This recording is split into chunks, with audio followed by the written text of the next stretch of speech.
Hey-ya, hey-ya, see below. Hey-ya, hey-ya, storm wind blow. Chapter 4. The Pale Salt. Senara did not answer Tavaro. He had asked what they should do, which was a healer's least favorite kind of question. People asked it when every useful choice had already been ruined. They asked it beside beds, beside graves, beside doors that would not open again. What do we do? Usually the answer was smaller than anyone wanted. Hold this cup. Boil more cloth. Tell the mother before the child wakes. Do not move him yet. Do not lie to the living. The dead were past caring. Tavaro sat on the courtyard bench, with one hand pressed against the child mark beneath his rib binding, and the other hanging loose at his side. The fresh bandage at his wrist had already bloomed red. He looked too large for the little stone square, too damaged for the legend people kept trying to make from him. The oil bowl above the washing basin caught the salt dried in his beard, and the dark hollow under his ribs. Below them, the harbour bells rang again. What? Silence. What? Not warning, not storm. A night call for loading, counting, waiting. Senara had heard that rhythm during evacuations after reef fires, during the old southern flood, during the great turtle beaching, when half the capital had stood with ropes around their waists and tried to push 10 tons of confused shell back toward tide. This bell was worse. This bell was choice. Tavaro looked toward the sound. Senara. No, he blinked. I had not asked. You were about to ask if I was angry. Were you going to answer? No. Efficient. She took the bloodied cloth from his lap and dropped it into the wash bowl. The water took the red and thinned it into pink. Great griefs entered the workhouse in bright color and spread until they became part of everything. The thought brought the old stink of fever back so sharply she had to grip the basin edge. Salt, sweat, old vomit, charred, bitter leaf, the sour sweetness of bodies losing water faster than she could return it. The pale salt had not begun with death. It began with a fisherman licking his cracked lips and laughing that the sea had climbed inside him. Senara had been cutting a shell shard from a woman's heel when the man came in. He was broad, loud, embarrassed by attention, with shoulders burnt dark from years on the water. His wife had brought him by the ear, because men in love often survived longer when dragged. His mouth has gone white, the wife said. The fisherman grinned around pale lips. I kissed a wave.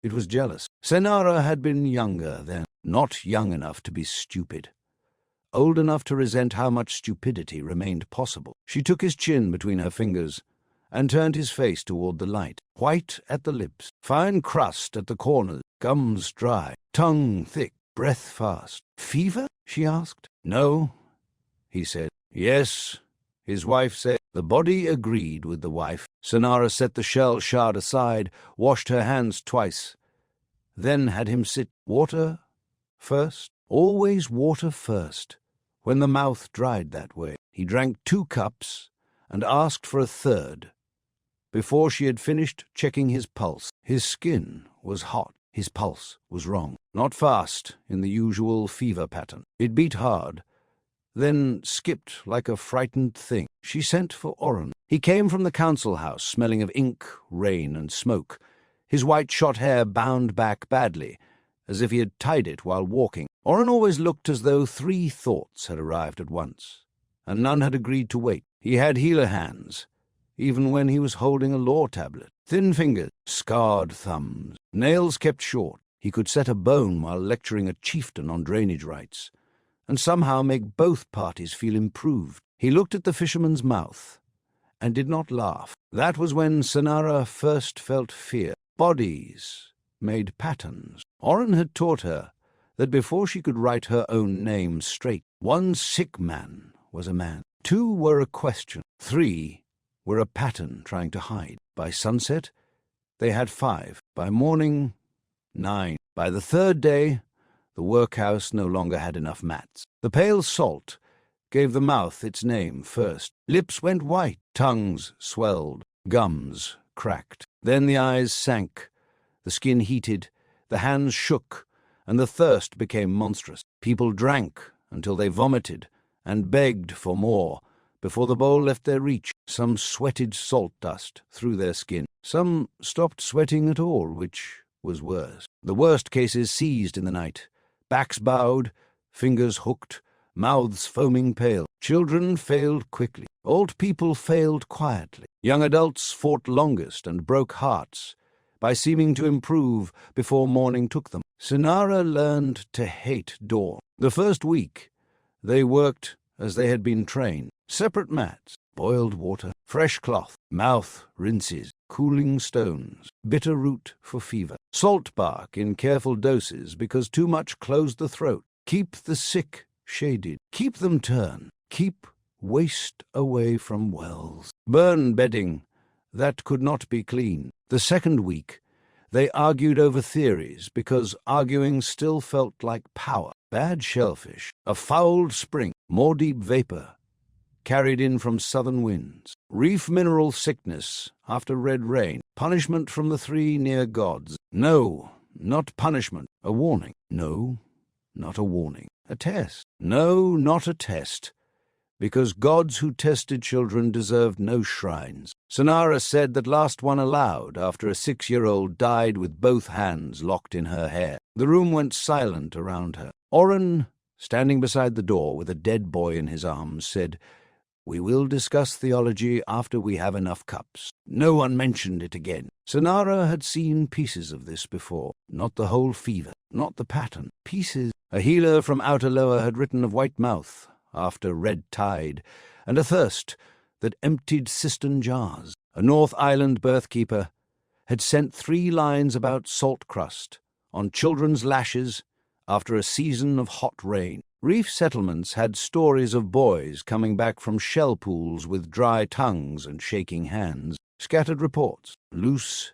tablets, old women's remedies, fishermen's warnings, half memories carried by people who only came to the workhouse when a body had already become urgent. Her survey bundle had been packed for that. Outer Lower fever roots, North Island birth herbs, cistern sickness after red rain, reef bite remedies, venom moss trials, salt mouth cases, empty specimen pouches, letters waiting for local healers who knew things the Vial records did not. She had meant to leave before the dry season. Then Tavaro had come in with his wrist seam torn nearly to the elbow. Then the council needed great work records copied for the younger keepers. Then Lapo had needed help rebuilding the water shelf because he had made the first one crooked and refused to admit it. Then Oren had said one more week. One more week had become a season. Now Tavaro had generations of notes on the smell of torn skybone sheath, and pale salt entered through the mouth with 3 rumors and no map. Senera had meant to collect mortal remedies before another mortal body became a surprise. She did not say that aloud. A healer who wasted breath on regret stole it from the sick. By the 3rd week, people stopped arguing. The capital moved differently. No one touched another person, unless they had to. Mothers kept children from cousins. Lovers slept facing away from each other and pretended it was for airflow. Market stalls thinned. The old storytellers stopped gathering by the south steps. The sea, which usually filled every hour with work, sat beyond the harbour like an insult. Tavaro did not come. At first, no one said that aloud. People asked around it, "Has there been word from the West Reach? Did any cutter see the first oathbound? Would more spawn carry fever? Does the Skybone line feel sickness in the water?" They asked because questions were safer than accusation. Oren sent riders across the raised islands, then boats, then signal fires. Tavaro was somewhere beyond the western reefs, hunting a brood that had taken 3 cargo crews and a child from a shore pool. He was always somewhere doing something that mattered. That truth had very poor bedside use. Lapo believed he would come. Lapo had believed in Tavaro with the clean stupidity of boys who had once been lifted into the air by him. He was still young enough then to make hope look like an argument. He carried water until his shoulders bruised from the yoke. He washed fever bowls until his hands cracked. He sat outside the sick room and told children's stories Tavaro had told him though he made most of them worse by adding impossible details. Tavaro eating a storm. Tavaro wrestling the moon down to polish it. Tavaro raising an island shaped like a sleeping pig, because the near gods dared him. Sinara told him to stop lying to the sick. Lapo said, "They like the pig. They need water. They can have both." He smiled at her then, and she nearly threw a cup at him because love made people careless, and she was afraid all the time. Riva came with broth, clean cloth, and the kind of silence that made fools step aside. She put food in Senara's hand without asking whether Senara wanted it. "Eat," Riva said. "I am working. Chew while working. Your jaw is not holding anyone's pulse." Senara ate, because the alternative was Riva standing there until every patient in the room noticed. Riva checked Lapo's water yoke with 2 fingers, saw the bruises beneath his collar, and said nothing until he tried to lift again. "Half jars," she said. "I can carry full. You can carry sense, too. But you keep setting it down." He flushed. "People need water. People need you not," collapsed beside it. He obeyed for half a day. Then he carried full jars again. By the 4th week, even Lapo stopped telling stories. Oren gathered the council beneath the old sail roof near the harbour. Senara did not attend. She had 12 patients in the heat room and 4 apprentices too tired to count properly. Oren came to the workhouse after dark with his face set. "I am taking 3 boats west," he said. Senara had been grinding fever leaf. The pestle stopped in her hand. No, he washed his hands in the basin, because Oren would obey medicine, even while planning madness. Tavaro may not know. He may be dead. Then I need that word too. You will carry sickness to another island. We take no one fevered. You may carry it anyway. Then we take the empty west route, and do not land unless we find him." She stared at him. He did not look away. Oren was not a large man. He had never needed size. He had the endurance of woven cord and the irritating calm of a man who could hold grief without mistaking it for instruction. That night, grief was instructing him. "You will die out there," she said. "Perhaps that is not a plan." "No." "Then stay." He touched the table edge, careful not to touch her. Everyone had become careful about touch. "If he can help, and I do not seek him, I will hear that for the rest of my life. You will not hear anything if you are dead." "I know." "Then do not make me say it twice." His face changed. She had hurt him. She wanted him hurt enough to stay. He looked through the open wall toward the rows of fever mats. "I have asked Ivara. I have asked Aeon. I have asked Marath. I have made offerings, burned them correctly, burned them wrong in case correctness was the problem, and shouted into the road shrine until my throat went. That is not medicine." "No, you taught me that. I taught you many things I now find inconvenient." Her mouth tightened. He smiled a little. It nearly broke her. "Stay," she said. The word came out smaller than she meant. Personal, useless. Oren heard it as both, and answered the way he always did, when choice had already hardened in him. "I come back with him," he said, or with word. Senara looked down at the bowl of fever leaf. Her hands were shaking, and she did not have time for shaking. "Bring water. If you cannot bring either, I will." He left before dawn. Lapo watched the boats go from the harbour wall. Senara did not. She was inside with a girl whose fever had begun to seize her lungs. The girl died before the boats cleared the outer reef. After that, time lost honesty. The workhouse became a place of numbers, because names took too long to mourn. 7 on the east mats, 4 needing mouth, wash each quarter bell, 2 on death watch, 1 birth, because fever did not stop labor, 3 apprentices down with shaking hands and white lips, moved from workers to patients before they could protest. Senara slept sitting up with her back against the medicine shelves. She woke whenever breath changed. Sometimes she woke because breath had stopped. Lapo fell sick near the end of the 5th week. He hid it first. Of course he did. He had learned from Tavaro, which was one more thing she could resent when energy allowed. He kept his lips wet, avoided bright light, smiled with his mouth closed. He carried 1 water jar too many and dropped it in the courtyard. It broke. He stood over the pieces, staring down as if the jar had betrayed him. Sonara crossed the yard and touched his cheek. Hot. He said, "It is the sun." She slapped him, not hard. Enough. His eyes filled more from shame than pain. "Matt," she said, "I can still carry water." "Matt, I am fine." "Matt, or I will put you down in front of everyone." He looked past her. The courtyard had gone still. Apprentices, patients, a mother holding a fevered baby. Everyone had turned. Lapo's shoulders folded. He went to the mat. Riva arrived before the second fever bell. Someone must have run to Smoke House Lane. Sonara did not ask who. Riva came through the courtyard gate carrying a covered bowl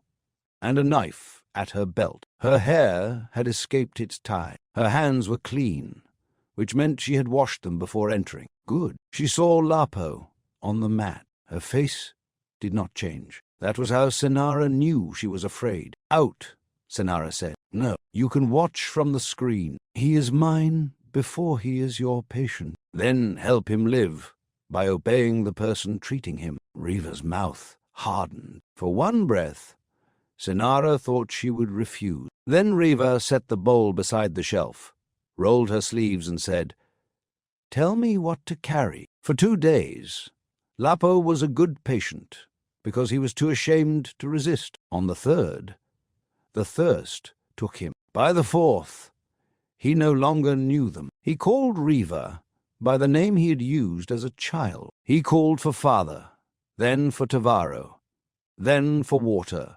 then for no one at all. He bit through his tongue. He clawed at the mat. He asked whether the pig island had sunk. Riva stayed behind the birth screen and tore clean cloth into strips until her fingers blistered. Sonara worked. That was all. Cool cloth. Turn him. Check the pulse. Water by drops. Fever leaf. Salt bark. Stop when the throat tightens. Start again when it opens. Press the jaw closed when spasms threaten the tongue. Keep the fingers from clawing at skin. Wash. Count. Breathe. Again. At dawn on the 6th day, Lapo seized so hard that 2 apprentices could not hold him. Sonara climbed across his body, pinned his shoulders with her knees, and pressed folded leather between his teeth before he bit through what remained of his tongue. Riva moved toward the mat. Sonara did not look up. "Stay. He is choking. He is seizing.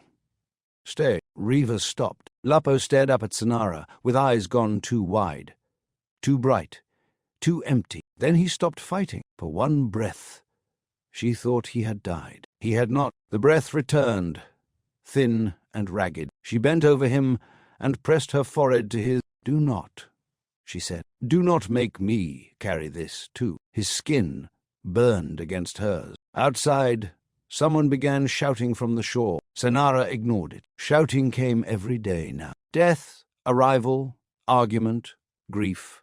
Someone insisting shrine water had cured a cousin, and therefore Sonara was hiding medicine. She ignored everything that did not enter the workhouse with a body attached. The shouting moved closer. Feet pounded up the road. Eri, much younger then, and still inclined to panic with her whole face, appeared in the doorway. But Sonara did not lift her head. Whose? Oren's. The world narrowed to the heat of Lapo's brow beneath hers. "Is Tavaro with them?" she asked. Eri did not answer quickly enough. Sonara closed her eyes. "Is Tavaro with them?" No. The word passed through the room and landed nowhere. There was no space left for it. Sonara climbed off Lapo's mat. Her legs had gone numb from kneeling. She nearly fell and caught herself on the wall. Riva stood on the other side of the screen. Her hands were full of torn linen. She had heard. She did not speak. Oren came through the courtyard with 2 men behind him, and no one else. 11 had left. 3 returned. He should have looked broken, storm-beaten, ashamed. He did not. He looked changed. His hair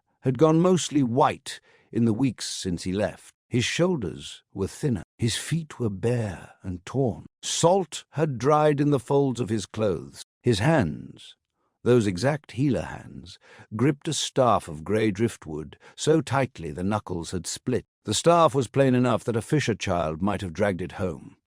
and been scolded for bringing rot into the house. Then it caught the workhouse shade, and green moved inside it. Not light, sap, fire, memory. Senara felt every hair on her arms lift. The patients felt it too. Fevered heads turned. A child stopped crying. An old woman who had not spoken in 2 days whispered, "Green." One of the men behind Oren began to weep. The other stood with his arms wrapped around himself. Though the day was hot, he wore a bracelet on his left wrist, too small for him. Braidwork? A woman's bracelet, salt-stiff and dark with old water. He would not look at the staff. Oren stopped just inside the courtyard gate. Senara looked behind him once more, because the body does stupid things, even when the mind knows better. No Tavaro, no skybone line gleam, no sea-scarred giant limping through the gate with some horrible joke ready to protect everyone from how much blood he had lost. Only Oren and the staff. "You did not find him," Senara said. Oren's eyes moved to Lapo's mat. "No." The staff pulsed. Senara stepped in front of Lapo before she decided to do it. Oren looked back at her. His face was full of grief and certainty. The grief she trusted, the certainty she did not. "What is that?" she asked. "Help? What is it?" He came closer. Every step brought that green pressure with him. Gentle. That made it worse. It did not force the room to kneel. It made kneeling feel reasonable. "Oren, I found something that answered. You were meant to find Tavaro. I know. Where are the others?" The weeping man covered his face. The man with the bracelet said, 8 names. Oren's hand tightened on the staff. Senara heard the wood creak. "Where are the others?" she asked again. "The west water took them," Oren said. "How? Storm? More spawn? Fever? The road?" His voice stayed calm. "Do not ask me for clean words." The man with the bracelet laughed once, not loudly, not sanely. Oren did not look at him. Senara looked at the staff. Beneath the moving green, 8 pale knots marked the wood, pale as healed knuckles, pale as bone beneath skin. She disliked herself for counting. Lapo coughed behind her. The sound tore through every thought. Senara turned. His lips had gone almost entirely white. Salt dust clung to his eyelashes. His throat worked with no swallow. His chest hitched twice and failed to find a full breath. She moved to him. Oren moved too. "No," she said. He stopped. "Do not bring that thing near him. It can help. You do not know that." "I know. You believe." "Senara, do not say my name like a bandage." The staff pulsed again. The green inside it spread down the grain in thin lines. One of the pale knots brightened, then dimmed. The man with the bracelet whispered, "Say them before you use it again." Oren's face did not change. "Not now." "Where then?" Riva stepped between the man and Lapo's mat, not toward Oren, not against him. Between the fevered body and the words the room could not yet survive. "Out," she said. The man looked at her. Whatever he saw on her face made him step back. Lapo's fingers clawed weakly at the mat. His mouth opened. No sound came. His body was past asking. Oren's voice lowered. "It held sickness from me when it should have taken us all. It kept breath in my lungs after the storm. It can hold this fever back, or it can kill him faster. It will not. You cannot know that." His eyes shone. "No," she said, because she understood then. "Do not do this." Oren had always been most dangerous when he was calm. If you had one medicine left and his breath was going, would you stand there measuring pride? That is not the same. It is close enough for the mat he is lying on. The room watched them. Senara hated them for it. The sick, the apprentices, the exhausted mothers, the old men, the dying, all those eyes waiting for her to be either wise or cruel. Lapo's breath caught again. His spine arched. This time, no seizure followed. His body did not have the strength. Senara looked at the shelf. Fever leaf, salt bark, bone cups, cooling cloth, bitter root, smoke jars, dried red moss, everything she knew, everything that had failed to stop this. Then she looked at the staff. No healer should use a tool she did not understand. No healer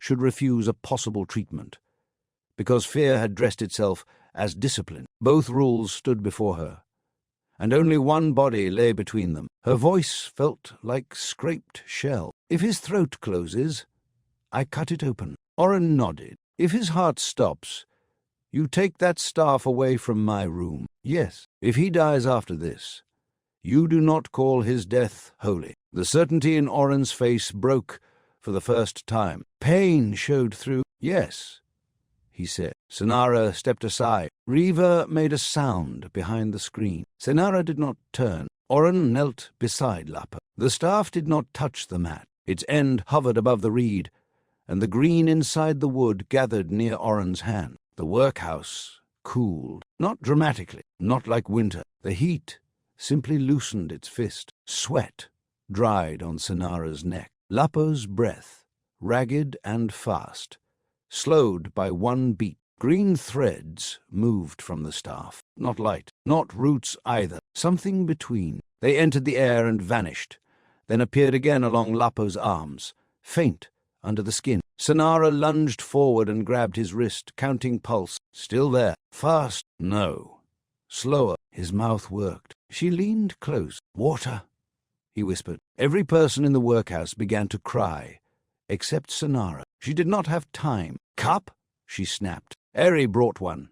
Hands shaking so badly, Senara had to take it before the water spilled. She put the cup to Lapo's mouth and let a single drop wet his lips. Slow, she said. He swallowed. Another drop. Swallow. Another. His throat stayed open. His pulse steadied. Not normal. Not safe. Better. Oren sat back on his heels. The staff in his hand had gone duller.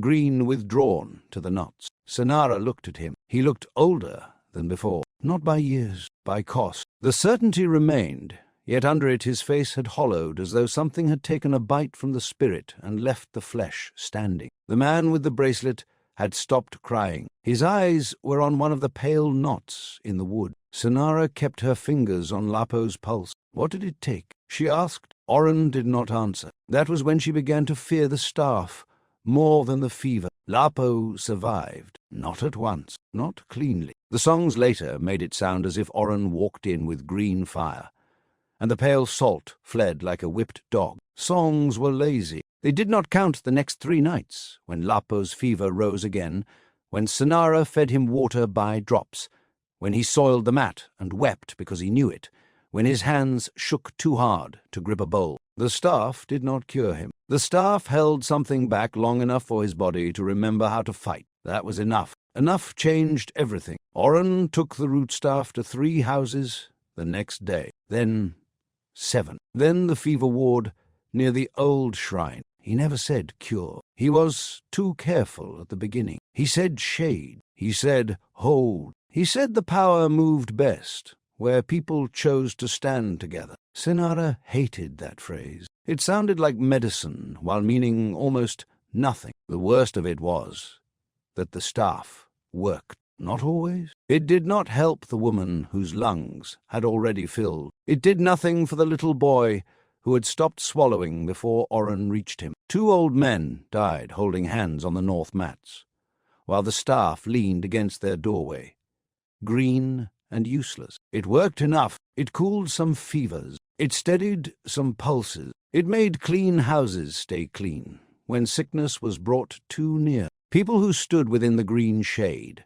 and believed in it seemed less likely to sicken. People who did not believe sometimes survived anyway. Senara could not make the pattern obey. That was the cruelty of it. If the root staff had been useless, she could have thrown Oren out. If it had been perfect, she could have surrendered to it and hated herself later. It was neither. It was power with rules she did not know, a cost no one would name, and results too visible for people to forget. The capital changed around it. At first, people came to the workhouse asking for Oren to stand in their doorways. Then they brought bowls, blankets, charms, hair from sick children, ash from dead ones. Green strips appeared at the road shrine. Someone carved a root sign into the harbor post. Someone else burned it away. The next morning, 3 more appeared. The near gods kept their old shrines. The root gained corners.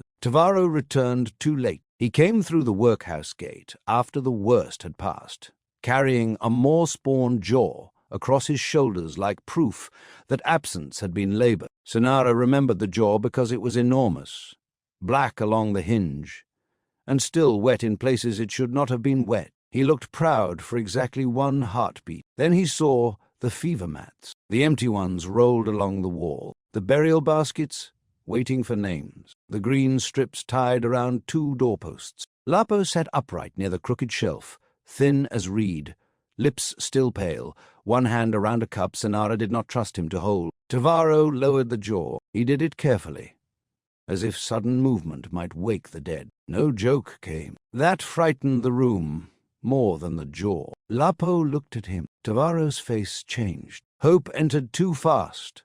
Before wisdom could stop it, he took one step. Lapo looked away. The jaw hit the floor, not hard. Tavaro caught it before the teeth cracked stone. Even then, even with the wound in his face, his body saved the dangerous thing from becoming more dangerous. Sonara saw him see Lapo's turned head. Oren saw both. Riva stood behind the birth screen with clean cloth in her hands. She said nothing. Her mouth had the shape it took when she was holding back too many true sentences at once. Tavaro set the jaw down against the wall. "Where do you want it?" he asked. His voice had gone plain. Sonara wanted to say outside. She wanted to say, burn it. She wanted to say, you should have been here, and you should have been west, and no body can survive being made into an answer for both. Instead, she pointed to the old waste shed. There, he nodded. He carried the jaw away. Lapo did not watch him go. The root house began as a meeting place, because people disliked admitting they had made a shrine. It sat down the lower road above the oldest harbour stones, close enough to the main pier that sailors could stop in before or after loading, far enough from the workhouse that Sonara could pretend the green light did not reach her walls at night. It had once been a net hall. Nets had hung from the beams. Children had hidden in the lower storage bins. People had argued about tides under its roof and come away still married, mostly. Now bowls of water lined the steps. Green cloth hung from the door. Oren spoke there softly. Softness made people lean in. He told them he had gone west, seeking the old protector, and found instead a power that did not require one man's arrival. He told them the islands were blessed, and still too small for mortal life. He told them the route had shown him land to the east, not dream, not metaphor, land. Red cliffs, black trees, birds with gold throats, a river mouth wide enough to swallow the inner harbour twice over. Sonara argued at first. Visions are not maps. Oren's hands rested on the root staff. He looked at her as if she had asked a question he loved and would not obey. Neither were Tavaro's first islands until he raised them. People cannot eat certainty. They have been eating fear for generations. The sea beyond the roots is full of more spawn. Yes, that word should concern you more. It does not stop you. No, you sound like him. That made him pause. She had meant Tavaro, the old hero with his wounds, his task list, his maddening habit of walking into pain because someone would die if he did not. Oren looked toward the harbour, where green cloth had begun appearing on mast lines. Perhaps we all learned too much from him, he said. The far-bound name came later. At first, they were the East Dreamers. Then the root touched. Then fools, depending on who spoke. The first person to say far-bound had meant it as an insult, Sonara thought. Oren took it as a blessing, because movements were shameless that way. They could steal a thrown stone and build an altar from it. Lapo began spending time at the root house once he could walk. Sonara tried to stop him twice. The first time, he said he only wanted to thank Oren. The second time, he said he wanted to understand what had saved him. The third time, he did not tell her he was going. She followed. He stood among 20 others in the root house, all of them with one hand held in the air near the staff, never touching unless invited. The green light painted their faces from below. Lapo's eyes were open, yet he was not seeing the room. Afterward, he found her in the doorway. "It is real," he said. His voice had changed after the fever, rougher when tired, too thin when afraid. Sinara crossed her arms to keep from reaching for him. Many real things kill people. You sound afraid. I'm afraid. His face softened. That was worse. He looked at her, as if she had become one of the patients, as if fear were a symptom he could outgrow for both of them. I saw it, he said. The eastern land. You saw something. Cliffs black at the base and red above. Birds with gold throats. A river mouth wide enough to hold the inner harbor. The air smelled different. Dreams can smell. This was not a dream. Fever visions feel real, too. I know fever. That silenced her. Lapo knew fever now in his body. She had no right to use it as an easy dismissal. He stepped closer. Sinara, there is room there. Room. That word began appearing everywhere. Room for new houses. Room for fields that did not have to be coaxed from volcanic soil and coral dust. Room for children to leave one another without being called lost. Room for graves that did not compete with roots and rain trenches. Room for a people no longer organized around whether Tavaro could reach them in time. Sinara understood the hunger. She did. That was the part no one forgave her for. It would have been simpler if she had thought the far-bound stupid. She had treated stupidity. This was not that. They were grieving. Grief wanted distance. Grief wanted proof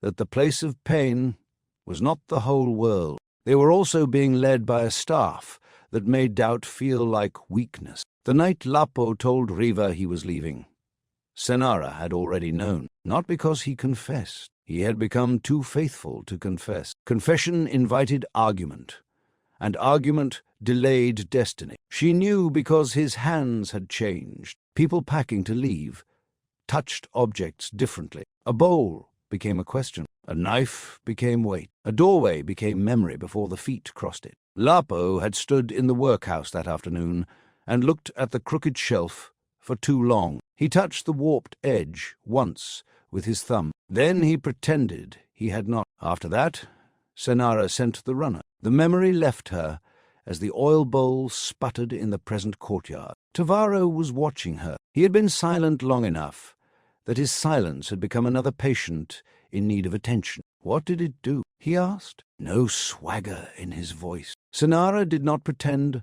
not to understand. The root staff? He nodded. She picked up a clean bandage and came to sit beside him. His wrist was worse after the walk. Of course it was. The stitch had held. Barely. Blood had seeped beneath the salve. She unwound the outer cloth. The first rule is that I do not know its rules, she said. That is a bad first rule. It held back fever. His eyes moved toward her. She kept her focus on the wrist, not always. Not cleanly. It did not raise the dead. It did not replace water, shade, rest, or a body with enough strength left to fight. Sinara, it worked. The words left her and made the night heavier. Tavaro looked toward the harbor. She cleaned around the seam. He did not flinch. That told her he was listening with more than pride. Oren brought it back when he went looking for you, she said. His jaw tightened. I know, she said. You were in the west reach. I should have been here. Yes, he looked at her. She tied the bandage tighter than kindness required. You should have been here. You also should have been in the west reach. That is the problem with being one man people have mistaken for an answer. The bandage pulled flat. She tied it off. Tavaro's hand flexed once. Lapo was sick, she said. Tavaro went still. Pale salt. Badly. His gaze moved to her face, and for once there was no question he could make into a joke. The staff held him long enough to live, Sinara said. Maybe I would have saved him without it. Maybe his body had already turned. Maybe the timing made a liar out of medicine. Tavaro closed his eyes. He thinks it saved him, she said. So does Oren. So do most of the people loading those ships. Most. Yes. He opened his eyes. She saw the calculation begin and hated it. Tavaro could look at a harbor and count hull strength. Wind, rope, food weight, distance, monster sign, storm sign, human foolishness. He could weigh bodies before they became bodies. Sinara needed that mind. That was why she hated herself. Do you know why they will not hear you? She asked, Because they think I am a cage. Yes, he took that too cleanly. Because the staff gave them something you cannot give them, she said. I can raise land. It showed them ground you did not raise. His face changed. She could have cut him less deeply with a knife. He looked at her with a tiredness that belonged to centuries. Not the night. You always say the part meant to hurt enough to work. Senara looked down. The bandage tail lay between her fingers. Yes, she said. Below, voices rose from the harbour. A chant now. Low, not joy. Shared labour. The far-bound were moving water casks by rhythm. One line passing full jars toward the ships and empty jars back. First light had begun its approach, though the sky remained dark. Senara stood and crossed to the workhouse door. Inside, patients slept or pretended. Eri sat beside the birth screen, head nodding, a cup loose in her hand. Marel sharpened a knife slowly near the medicine shelves. He had his shoulders turned toward the courtyard, listening. Everyone was listening. Everyone had been listening since Pale Salt began. Waiting for gods. Waiting for Tavaro. Waiting for Oren. Waiting for the staff. Waiting was another sickness. It ate judgment first. She turned back to Tavaro. I cannot stop Lapo. Tavaro said nothing. If I go to him, he will hear fever mats. If Riva goes, he will hear the alley. If the council goes, he will hear old men protecting old stones. If I go, Tavaro said, he hears the cage. Yes, excellent.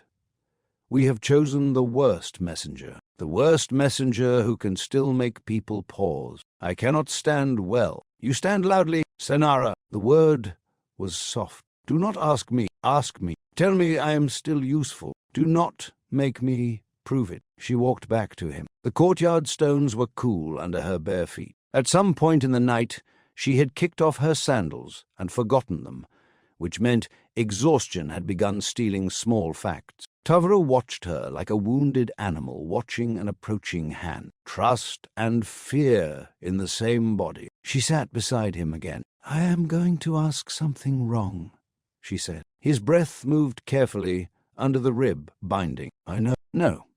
Listen. I am going to ask because I am afraid. Because I love Lapo. Because I know the sea will kill some of them if they sail like this.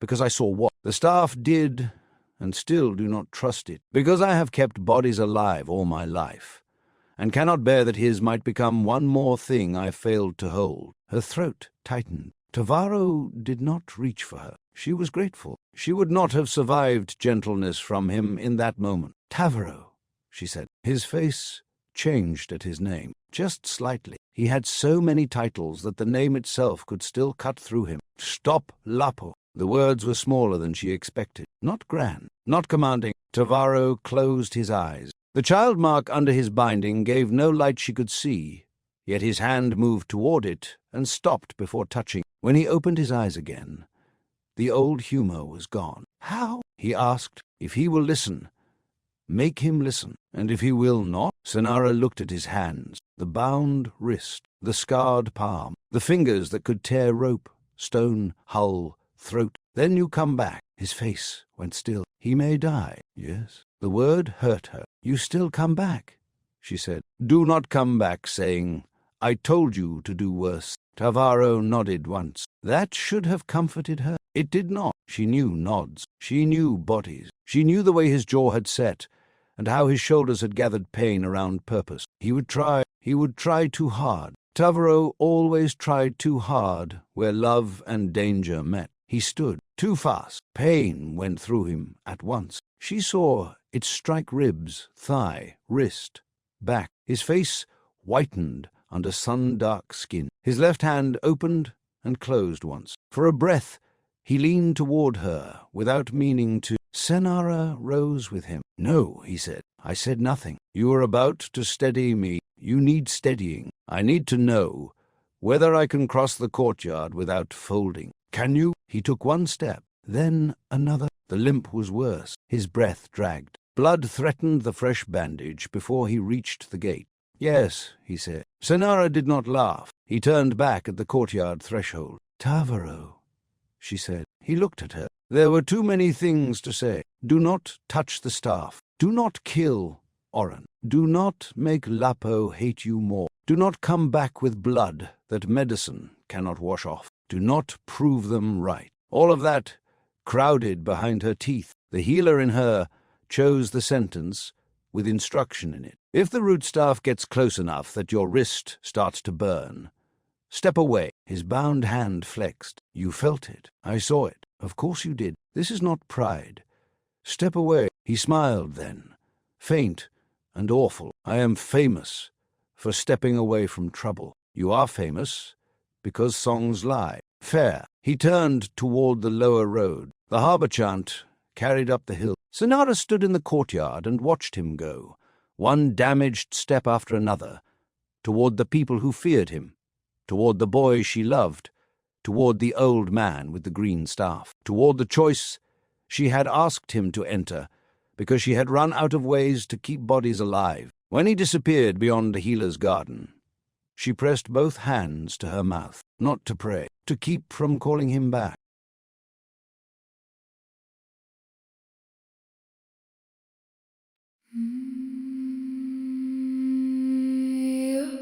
Here, boil the cloth.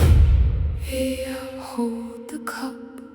One bell from the harbor, one breath giving up.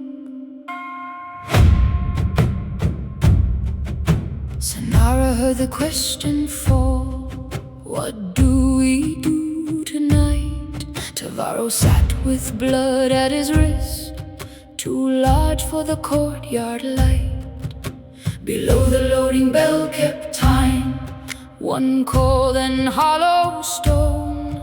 That bell was choice in iron tongue, and choice cuts deeper than bone. Hold the cup, wash the mouth, turn the body slow. Do not lie to the living when the dead already know. Pale salt on the mouth, white fire in the breath, water by the drop in a room too full of death. Green roots in the doorway, old gods far away. If help comes late, what price does it pay? It started with a fisher laugh, cracked lips, pale as foam. He said the sea had climbed inside, his wife dragged him home.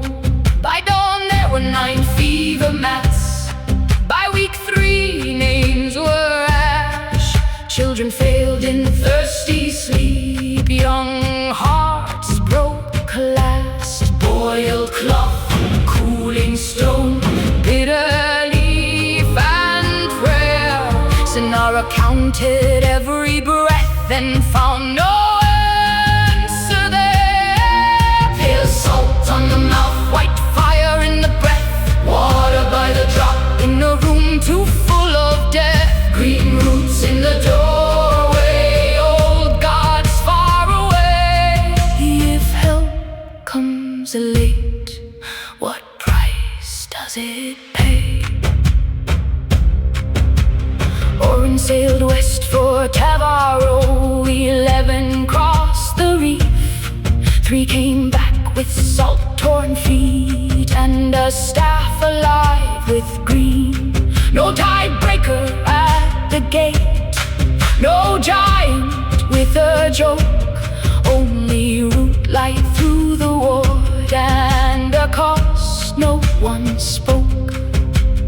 Lapo burned on a reed mat, Revator cloth behind the screen. Sonara said no holy deaths, no pretty name for grief. Oren held the root staff near, green threads found the skin. Lapo whispered water once, and the room forgot to breathe. Pale salt on the mouth, white fire in the breath, water by the drop in a room too full of death. Green roots in the doorway, old gods far away. If help comes late, what price does it pay? It did not cure the fever,